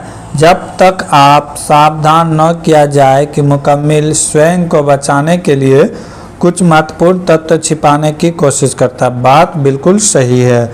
अगर आप सच नहीं बताएंगे तो आपका केस हार भी सकते हैं। अगला क्या कर रहा है? कभी कभी बचाव पक्ष विवाद की रणनीति के रूप में महत्वपूर्ण तथ्यों की आवश्यकता पड़ती है। बिल्कुल सही है। दोनों ही वाक्य क्या है? बिल्कुल ही सही है कि ये दोनों ही अंतर्निहित है। अगला क्वेश्चन, उस उत्तर चित्र का चयन करें जो दिए गए प्रश्न चित्र में रिक्त स्थान में सही तरह भरा जा सकता है। यहाँ पे कह रहा है कि भरने के लिए, ठीक है। तो यहाँ पे हम देख रहे हैं क्या कि पहला में तो इस टाइप का है, अगले में क्या हो रहा है? पैरेलल हो रहा है। एक में क्या है? ब्लैंक है और पैरेलल है। तो इसमें तो ब्लैंक हो गया, इसमें भी आधा भरा हुआ है, इसमें भी इस टाइप का है। तो अगला में हो गया पैरेलल, ठीक है, ये ब्लैंक है। तो इस बार क्या होगा? इस बार क्या होगा कि आधा भरा हुआ है, आधा भरा हुआ है। तो इस बार क्या हो जाएगा कि इमेज में एक चीज़ का ध्यान दीजिएगा, दो फिगर जो भरा है तो एक आधा इस तरह भरा है और एक आधा इस तरह भरा है, दोनों में, इसमें भी और इसमें भी। तो अगला में भी हमको उसी पैटर्न को फॉलो करना है। अगला में क्या हो जाएगा? तब इस टाइप का तो भरा हुआ है, तो किस टाइप का भरा होना चाहिए? इस टाइप का, ठीक है। और ये ऑप्शन किस में है? डी में है। ऑप्शन किस में है? डी में है। थोड़ा सा दिमाग लगाना पड़ेगा एग्जाम हॉल में, नहीं तो आप क्वेश्चन गलती कर सकते हैं। ऑप्शन डी राइट आंसर है। अगला क्वेश्चन, नीचे दिए गए प्रश्न पर विचार करें और निर्णय लें कि प्रश्न का उत्तर देने के लिए निम्नलिखित में कौन सा कथन पर्याप्त है। अगला क्वेश्चन क्या है? अवैध प्रवासियों की कुल संख्या कितनी है? यहाँ पर संख्या पूछा है, नंबर, ठीक है, नंबर पूछा है। क्वेश्चन में हमेशा ध्यान देना है। कथन क्या कर रहा है? कुल अवैध प्रवासियों का 30% बांग्लादेशी है। क्या कर रहा है? बांग्लादेशी है। शेष क्या कर रहा है? शेष कितना है? 70% भारतीय है। लेकिन 30% और 70% से हमें संख्या नहीं मिल रहा है कि कितना अप्रवासी है, क्योंकि कुछ नंबर नहीं दिया हुआ है। तो इसमें दोनों में से कोई प्रयोग से हम लोग संख्या नहीं निकाल सकते हैं। एक संख्या दिया रहता है, जैसे 500 का 30%, तो हम निकाल सकते हैं कि हाँ 150% प्रवासियों है। लेकिन इसमें संख्या दिया नहीं है, सिर्फ परसेंटेज दिया है, तो हम नहीं निकाल सकते हैं। दोनों में से कोई फॉलो नहीं करता है, ना तो एक ना तो दो पर्याप्त है। अगला क्वेश्चन, मटर के पौधे में पाया जाने वाला गुण निम्नलिखित में कौन सा नहीं है? कौन सा नहीं है? ये गोल बीज होता है, बिल्कुल सही है। क्वेश्चन कर रहा है नहीं है, ठीक है। गोल फली होता है, बिल्कुल सही है। लेकिन झुर्रीदार बीज नहीं होता है, झुर्रीदार बीज नहीं होता है, ये सही होगा। क्योंकि ये पूछ रहा है कौन सा नहीं है, तो ये सब तो सही है, लेकिन जो नहीं है उसके बारे में बताना है। तो ये झुर्रीदार बीज नहीं है। जिस क्वेश्चन में नहीं लिखा रहे उसमें ज़्यादा ध्यान देना है, उसे 2 बार पढ़ना होगा, नहीं तो फिर गलती कर सकते हैं। अगला क्वेश्चन कह रहा है आकाश की मासिक आय 96,696 रुपये है, उसका मासिक खर्च आय का 60% है, तो उसकी मासिक बचत कितनी है। तो यहाँ से हम थोड़ा सा अगर चालाकी करेंगे तो समय हमें बच सकता है। कोई भी व्यक्ति कमाता है तो अपने आप में क्या होता है 100%। अब वो कह रहा है कि 60% वो खर्च कर देता है, 60% वो क्या कर देता है खर्च कर देता है, तो बचाता कितना होगा 40%। कितना बचाता होगा 40%। तो अब क्या करेंगे, कोई क्या करेगा कि इसका 60% निकाल के फिर माइनस करेगा। हम सीधे इसका बचत से ही गुना कर देंगे तो पता चल जाएगा कि इसका कितना बचा है। तो डायरेक्ट हम क्या कर देंगे 40% से मल्टीप्लाई कर देंगे। यहाँ से 1 0 1 0 कैंसिल, 1 0 1 0 कैंसिल। अब गुना कर देंगे 0 6 चौके 24 के 4 हासिल बचा 2 9 चौके 36 2 कितना हो गया 38। 3840 रुपये बचत है। कितना है 3840 रुपये। Option number C. तो हमेशा चालाकी दिखाना है क्योंकि कॉम्पिटिटिव एग्ज़ाम है, ये सिलेबस एग्ज़ाम नहीं है। कौन किसके 1 नंबर 2 नंबर से पीछे रह जाएगा, तो ये सब को ध्यान देख के आगे बढ़ते जाना है। उस विकल्प का चयन करें जो निम्नलिखित आकृति में वाट के जगह पे आएगा। इसके जगह पर कौन सा इमेज आएगा, तो यहाँ से आप इमेज देख सकते हैं। ठीक है, तो क्या आ जाएगा इमेज 4 आ जाएगा। अगला कौन सा वेन आरेख निम्नलिखित वर्गों का सही प्रतिनिधित्व करता है। कर्नाटक, भारत, एशिया। तो देखेंगे कि एशिया सबसे बड़ा महादेश है। ठीक है, यानी कि इसके अंदर भारत भी आता है, इसके अंदर कर्नाटक भी आता है। तो ये बड़ा वाला भाग क्या हो गया एशिया हो गया। अब इसी के अंदर क्या आ जाएगा भारत आ जाएगा। क्या आ जाएगा भारत आ जाएगा। ये लाल वाला जो क्या आ जाएगा भारत। अब इसी के अंदर एक छोटा सा राज्य क्या है कर्नाटक। क्या है कर्नाटक। तो ये वाला भाग क्या हो जाएगा कर्नाटक। कर्नाटक। तो ऐसा फिगर जो होगा वो राइट होगा। ये तो नहीं है, ये भी नहीं है। अब आगे देखते हैं। ये सही है, ये सही है। बड़ा वाला हो गया एशिया।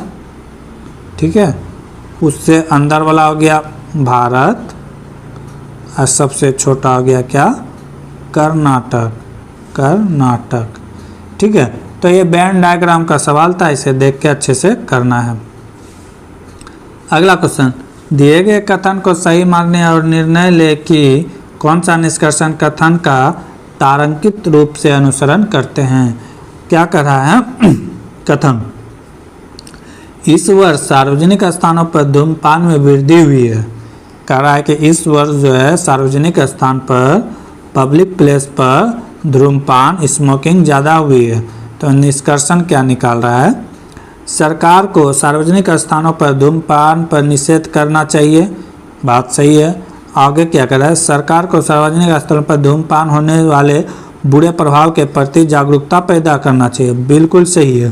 कहता है जहाँ पे पब्लिक प्लेस है वहाँ पे पोस्टर लगा के धूम्रपान के बारे में, उससे होने वाले हानि के बारे में सरकार को लिखना चाहिए। बात दोनों ही सही है।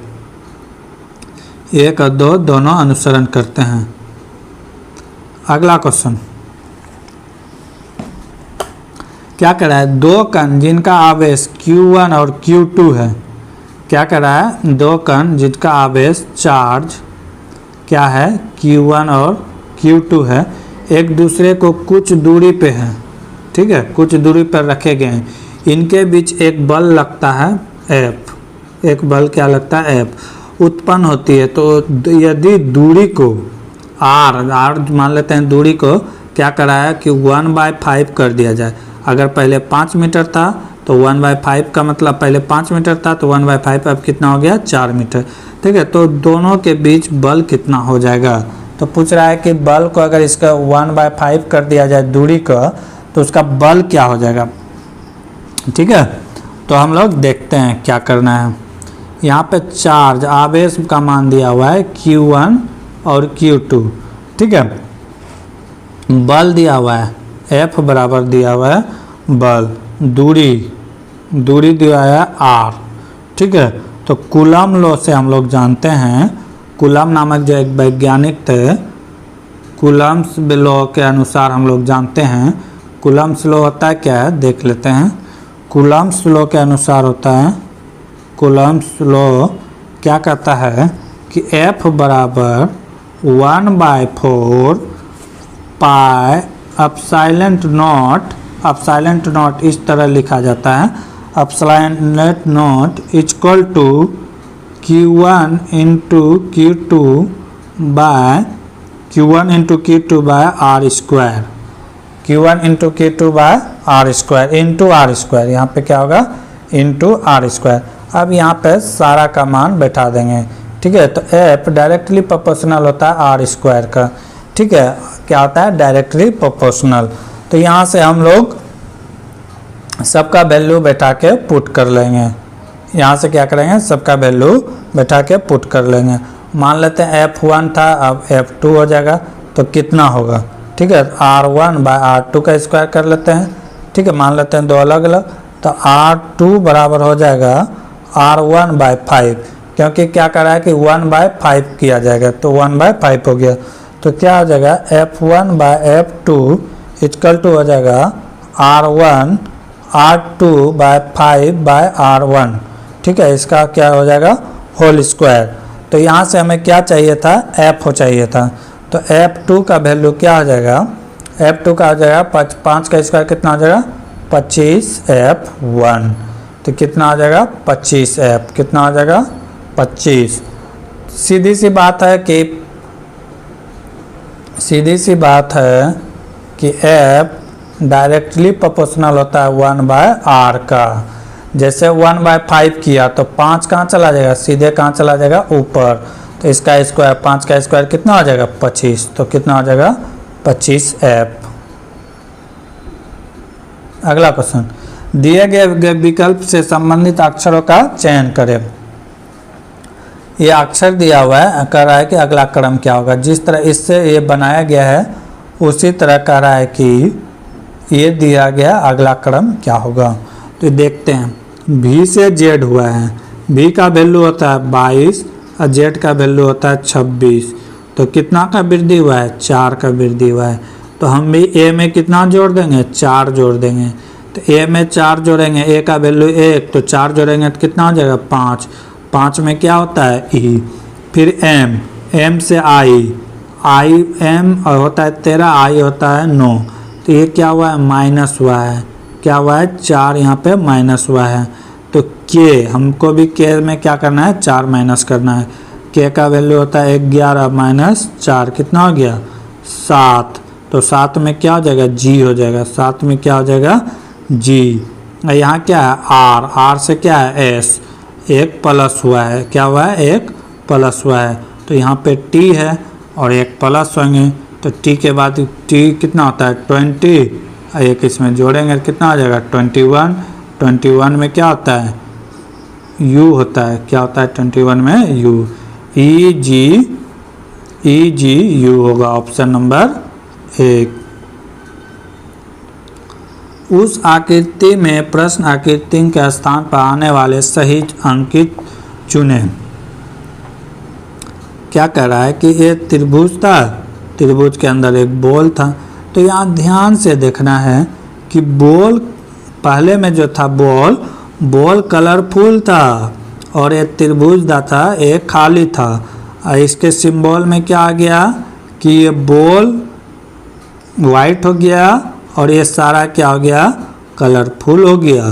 तो उसी तरह हम करेंगे कि चतुर्भुज में क्या हुआ कि चतुर्भुज तो गोल था लेकिन उसका स्टार जो है खाली था, तो इस बार क्या होगा स्टार कलरफुल हो जाएगा और ये वाइट हो जाएगा, बैकग्राउंड क्या हो जाएगा वाइट हो जाएगा। तो ऐसा सिंबल जो होगा वो राइट आंसर होगा।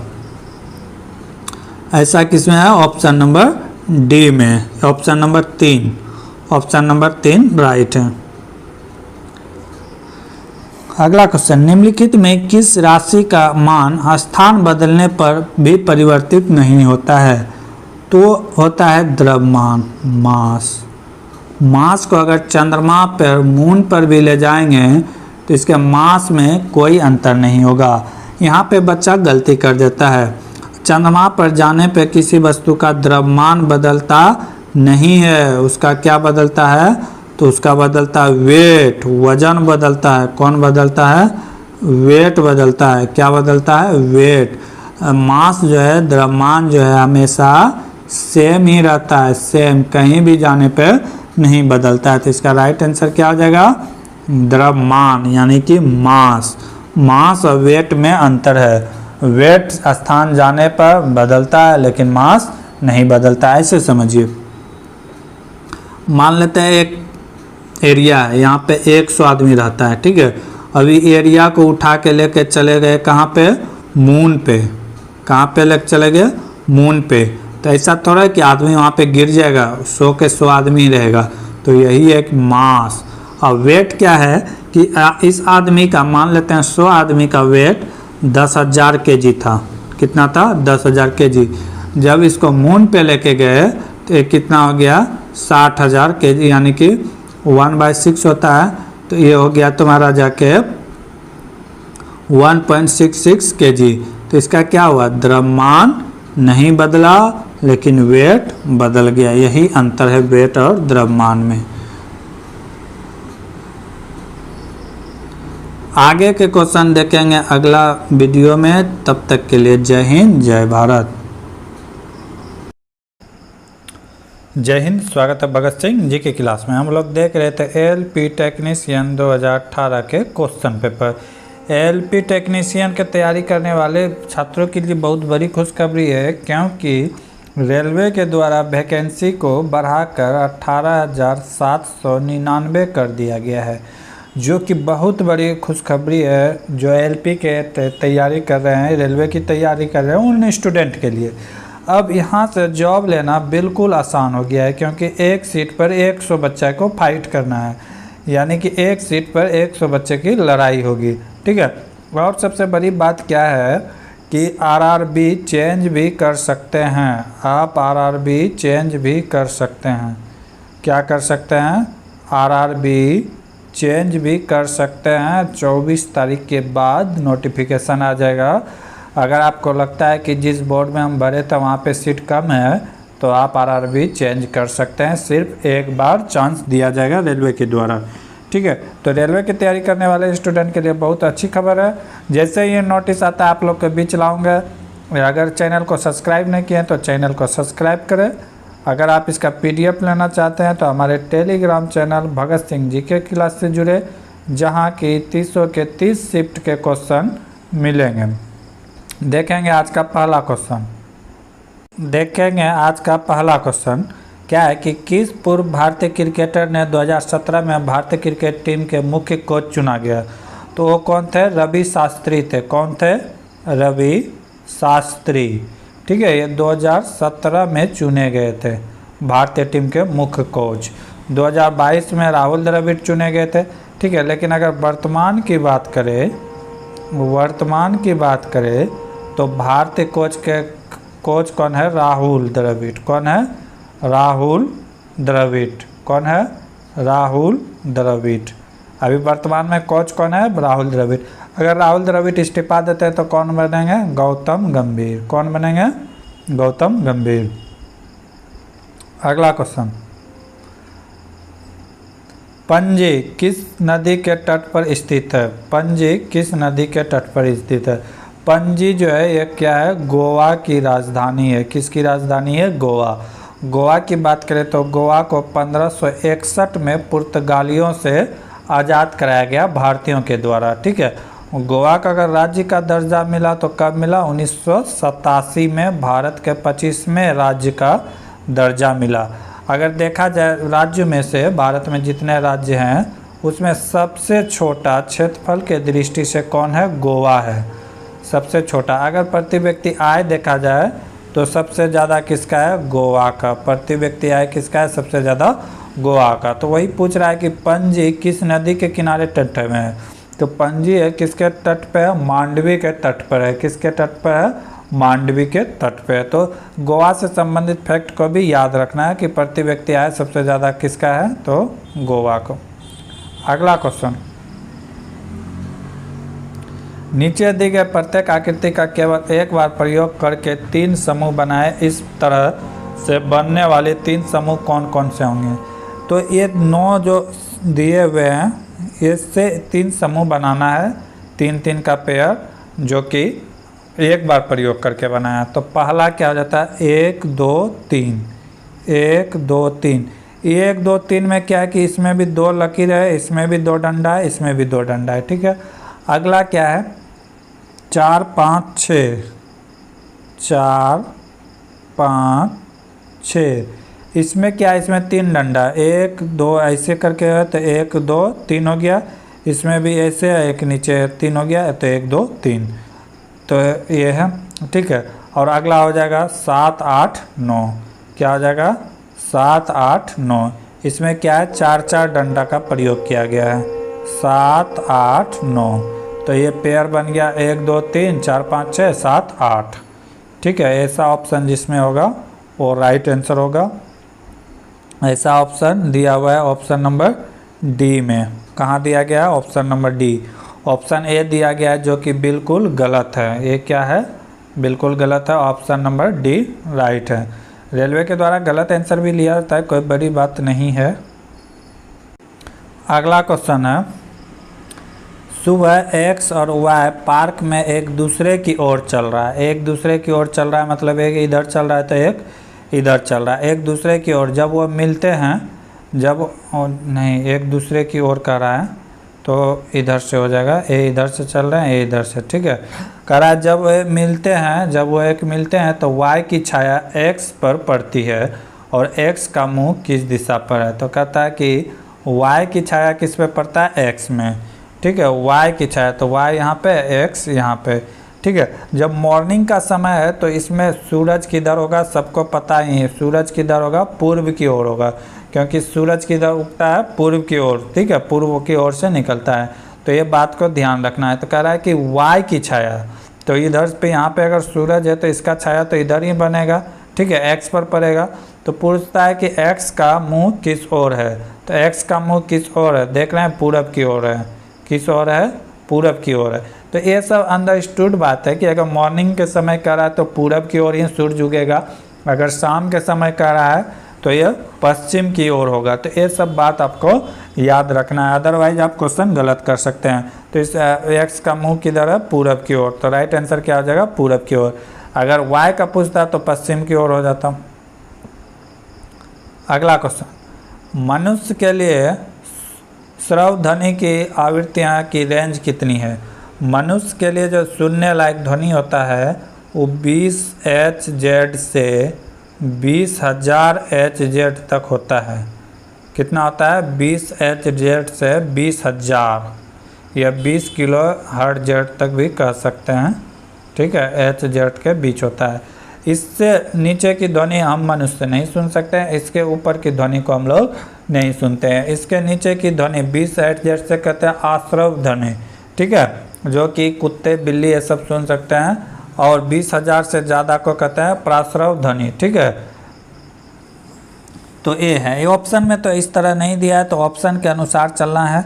तो ऑप्शन में यहाँ देख सकते हैं कि 16 ये मैच नहीं खा रहा है, कहीं मैच नहीं खा रहा है, तो 16 Hz से 20,000 Hz तक, यानी एग्जैक्ट आंसर ये भी नहीं है। लेकिन अगर इसमें नॉन ऑफ दिस रहता तो उसको फॉलो करते हैं। लेकिन ऑप्शन 4 में से एक को सेलेक्ट करना है, तो ऑप्शन नंबर 4 को सेलेक्ट करेंगे, 16 Hz से 20,000 Hz तक, ठीक है। अगला क्वेश्चन, मधुमक्खी के द्वारा काटे जाने पर इनमें से कौन सा चीज़ आपके राहत देने के लिए उपयोगी होता है। तो होता है बेकिंग सोडा। कौन सा उपयोगी होता है, तो baking soda. Baking soda, baking soda का अगर सूत्र देखें तो उसका होता है बेकिंग सोडा Na2CO3 × 10H2O होता है। अगला क्वेश्चन, निम्नलिखित में विषम को अलग करें।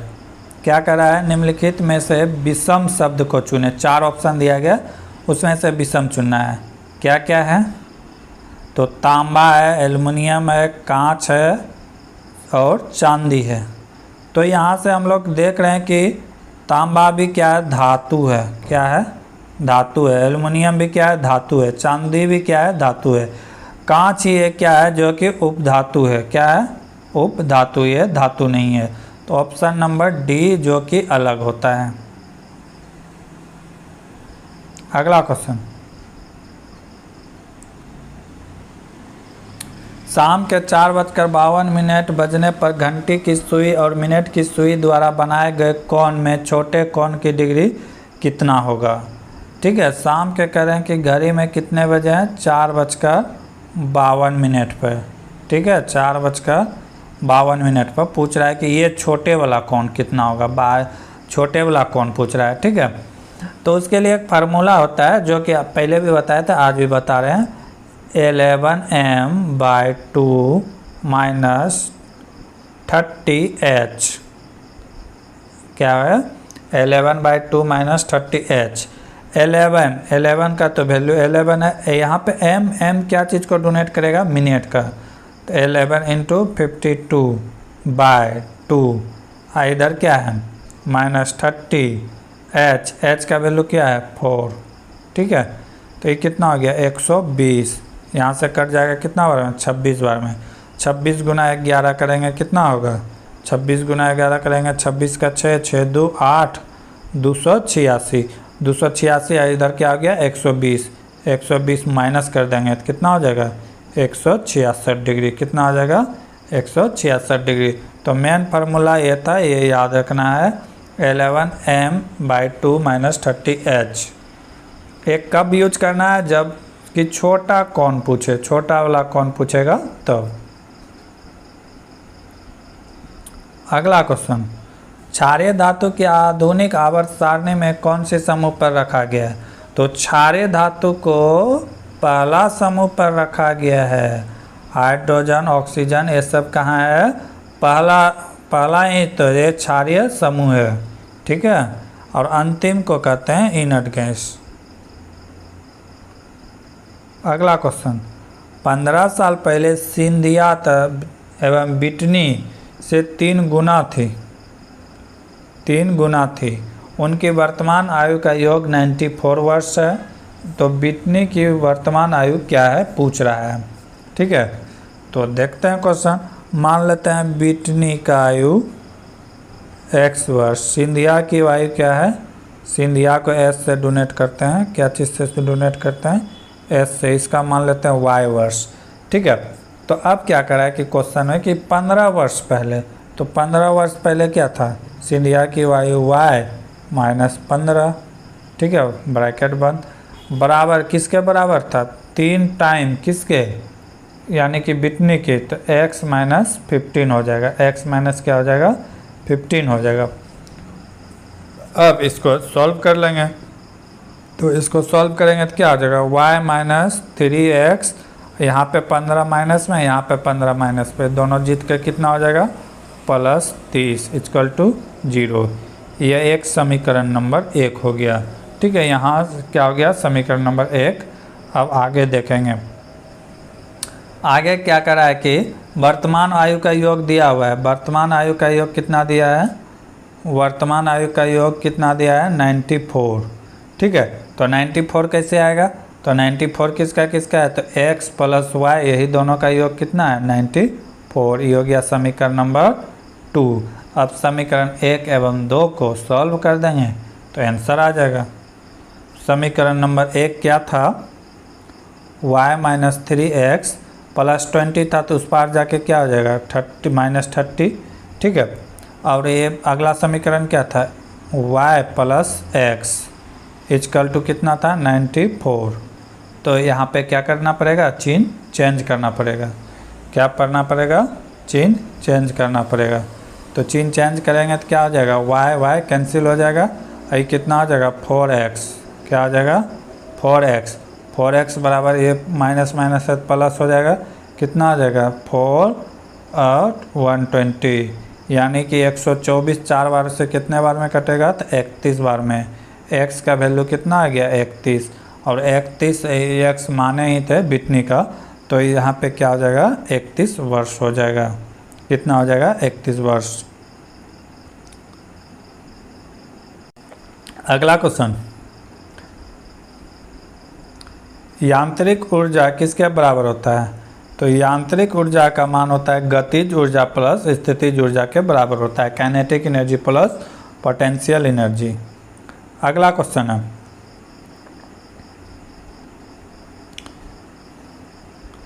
एक लड़का 120 न्यूटन के भार कर रहा है, वेट, एक बक्से को 2 मीटर ऊंचा तक उठाता है, उसके द्वारा किया गया कार्य पूछ रहा है कि क्या है।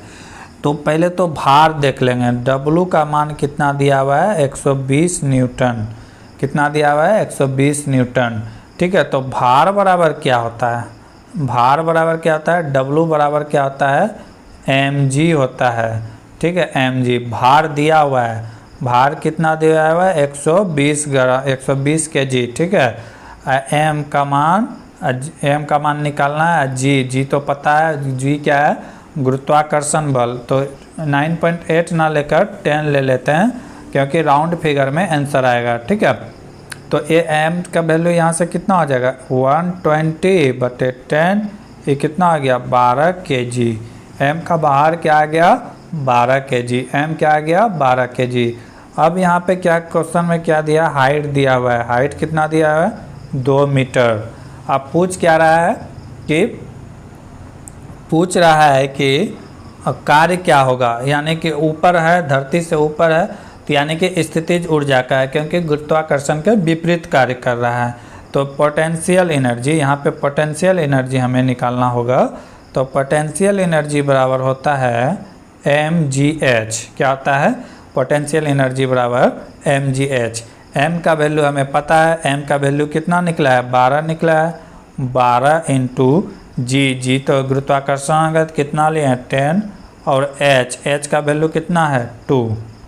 इसी को सबको मल्टीप्लाई कर देंगे तो कितना हो जाएगा 120 गुना 2, तो क्या आ जाएगा 240 जूल, क्या आ जाएगा 240 जूल। फार्मूला बेस क्वेश्चन था, बनना चाहिए था 240 जूल। अगला क्वेश्चन, एक समूह में 5 सबसे छोटी संख्याओं का औसत, 5 सबसे छोटी संख्याओं का औसत कितना है 15, यानी कि 75 है, ठीक। जबकि समूह के सभी 13 टोटल 13 सदस्य है, जिसमें 5 सदस्य का औसत कितना था 15, टोटल 13 का कितना दिया हुआ है एवरेज 17 दिया हुआ है, कितना दिया हुआ है 17। तो पूछ रहा है कि अंतिम 8 का सबसे बड़ी 8 संख्याओं का औसत क्या होगा। तो 13 गुना 17 करेंगे तो कितना होगा 13 10 का 170, और 17 गुना 3 51, यानी कि 221, कितना हो जाएगा 221। अगर इसमें से एक घटा देंगे तो 8 संख्या का निकल जाएगा, इसमें से अगर इसको घटाते हैं तो क्या आ जाएगा -75 कर देते हैं, तो ये कितना आ जाएगा 11 में 5 गया 6, यहाँ पे कितना बचा 1 बचा, तो 11 में 6 गया कितना बचेगा 4, ठीक है। यहाँ पे क्या बचेगा 146। इसको क्या करेंगे 8 से भाग दे देंगे, कितना से भाग दे देंगे 8 से भाग दे देंगे। 146 को क्या करेंगे 8 से भाग दे देंगे तो क्या हो जाएगा 8 1 का 8 और बचा 6, 66 हो गया, तो 8 64 बचा 2, तो 2 बचा, तो 8 से कटाएंगे तो कितना बार में कटेगा 2.5 बार में, तो 18.2.5 राइट आंसर होगा। कुछ था नहीं सवाल पे, थोड़ा सा माइंड लगाना था। अगला क्वेश्चन, दिए गए चार्ट कंपनी में एक्स पुरुष को दर्शाता है, एक्स किसको दर्शाता है पुरुष को, और महिलाओं को दैनिक औसत आय दर्शाता है, ठीक है, यहाँ पे दिया हुआ है। तो पूछ रहा है क्या क्वेश्चन, दैनिक औसत आय पुरुष 21 वर्ष उससे अधिक, महिला 18 वर्ष या उससे अधिक। चित्रित डाटा के आधार पर किस वर्ष पुरुष की दैनिक औसत आय प्रतिशत वृद्धि की तुलना में अधिक हुई है। पूछ रहा है कि किस वर्ष ज़्यादा वृद्धि हुआ है, ठीक है। तो यहाँ से कंपेयर करना पड़ेगा, 2001 का कंपेयर 2 से, 2 का कंपेयर 3 से, 3 से 4 का, ठीक है। अगर देखा जाए तो मैक्सिमम जो गैपिंग है ये किसके बीच है, 59 और 34 के बीच है। ठीक है, तो मैक्सिमम गैपिंग यानी कि ये है। तो वृद्धि दर कहाँ हुआ है सबसे ज़्यादा, 2003 में। कहाँ हुआ है, तो 2003 में। राइट आंसर क्या हो जाएगा, 2003 में।